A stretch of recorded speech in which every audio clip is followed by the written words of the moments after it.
बात स्वागत है। बात करेंगे सियासत की। मध्य प्रदेश की सियासत में अब एक दादी की एंट्री हुई है।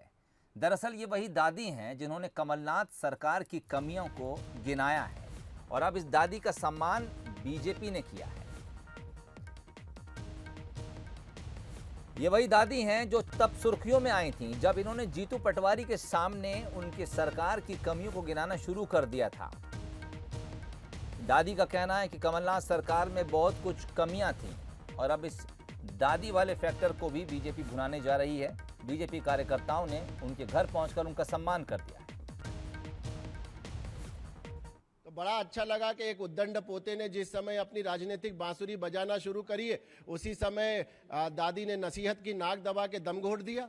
तो ये तो बहुत अच्छी बात हुई है।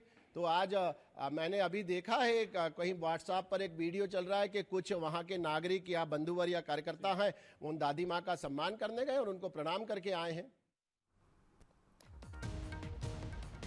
और आइए अब आपको जीतू पटवारी के बुजुर्ग महिला से पूछे गए सवाल का जवाब भी सुनाते हैं, जिसमें बुजुर्ग महिला ने कांग्रेस सरकार में बहुत कमी होने की बात कही थी।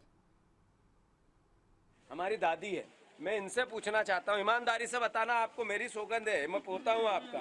कमलनाथ की सरकार की क्या क्या कमियां हैं बताओ। बहुत कमियां थी। जैसे बहुत कमियां थी कमलनाथ की सरकार में, जैसे अब बहुत से मैं ये तो याद नहीं बना। बहुत तो चलिए आपको दादी का वो बयान भी सुनवाया और आपको वो तस्वीरें भी दिखाई जब बीजेपी ने उनका सम्मान किया है, दादी का सम्मान किया। पीयूष पारे इस वक्त हमारे साथ इंदौर से ज़्यादा जानकारी के साथ जुड़ रहे हैं। पीयूष, सम्मान तो हो गया, लेकिन जब तस्वीरें हमने दिखाई तो दादी ने कमी का शब्द का इस्तेमाल किया, लेकिन क्या कमियां, तो शायद दादी भी कंफ्यूज थी। देखिए बिल्कुल सोहेल, मध्य प्रदेश में जो उपचुनाव होना है उसमें कहीं न कहीं ये जो दादी है ये सियासत वाली दादी बताई जा रही है। और जैसे ही दादी की एंट्री हुई है उसके बाद में अब सोशल मीडिया पर भी कहीं न कहीं जो है वो इस दादी की चर्चाएं जोरों शोरों पर होने लगी है। और जब यहाँ पर खुद पूर्व मंत्री जीतू पटवारी इस पूरे मामले में ट्रोल हुए और दादी ने उनके सामने ही कांग्रेस की कमियां और खासतौर पर कमलनाथ सरकार की कमियां गिना दी, तो उसके बाद में यहाँ पर बीजेपी ने भी इस मुद्दे को भुना लिया है।